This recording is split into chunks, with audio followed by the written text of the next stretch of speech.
اتفضل سيادة، اتفضل. اتفضل. يا فندم، أنا بستأذن في إبداء طلب، وهو إعادة الدعوة إلى المحكمة التي أمرت بضمها إلى القضية المنظورة أمام المحكمة الموقرة حاليا، لأن قرار الضم اللي وصف خطأ بأنه إحالة، حتى لو إحالة، صدر من محكمة قضاتها مردودون، يبقى ممتنع عليهم أن يأخذوا أي قرار قضائي في القضية. والضم عللته المحكمة في حكمها الذي أصدرته في 25 من يوليو بأن هناك ارتباط غير قابل للتجزئة بين القضية 1227 والقضية 3642 ووحدة المتهمين.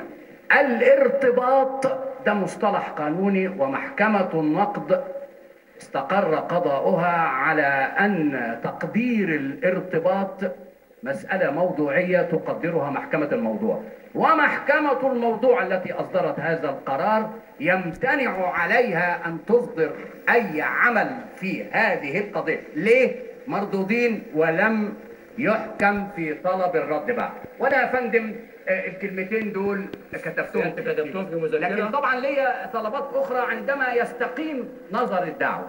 طلبات سيادتك اكتبها في مذكرة وتقدم ما هي يا فندم؟ وتقدم بها أنا يا فندم كاتبها وتقدم بها إلى هذه الطلبات سيادتك هي يا فندم مع المتهم الأول. أيوه فندم. بصرف النظر هذا الدافع، سيادتك تقدم طلباتك بما يحق لك من دفوع ودفاع شكلية موضوعية أيا كان. أنا يا فندم ماليش أنا غير الطلب ده. في طلبات أخرى؟ أنا شخصيا زملائي بقى لهم طلبات أخرى، أنا ماليش غير الطلب ده وبقدمه مكتوب، أنا كاتبه اوريدي. في طلبات أخرى غيره؟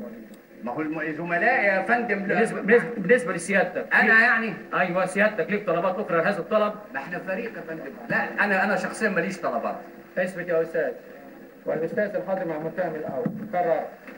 لا أنا بس في نعم. في فريق في دفاع منفصل عن باسمه ايوه. طلب إعادة الدعوة إلى هيئة المحكمة التي أحالتها، وقدم مذكرة شارحا فيها هذا الطلب عن المتهم الاول عن المتهم الاول ايضا سيد الرئيس. دي لسيادة الرئيس.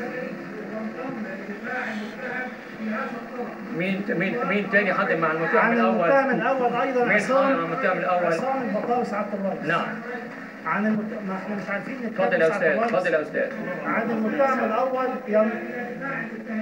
سيادتك مع المتهم الأول. المتهم الأول ينضم إلى زميله الأستاذ خليل الديب في هذا الطلب، ويطلب من المحكمة الموقرة إذا كانت ستفصل في هذا الطلب أولا، ثم بعد ذلك يطلب طلبات شكلية وطلبات موضوعية. الطلبات الشكلية والطلبات الموضوعية سوف يبديها بعد أن تقوم المحكمة بالفصل في الطلب الأول، وهو عدم صحة قرار الضم. شكرا سيد الرئيس. بسم الله الرحمن الرحيم. مع المتهم الأول سعادتك والمتهم الخامس. كلمة في إيجاز شديد أبديها إلى هيئتكم الموقرة وإلى الحضور جميعا. أولا، إن علانية الجلسات ومطالبة أن تكون هذه الجلسات على مرأى ومسمع من الناس وإلى الناس كافة هو مطلب المتهم الأول والخامس.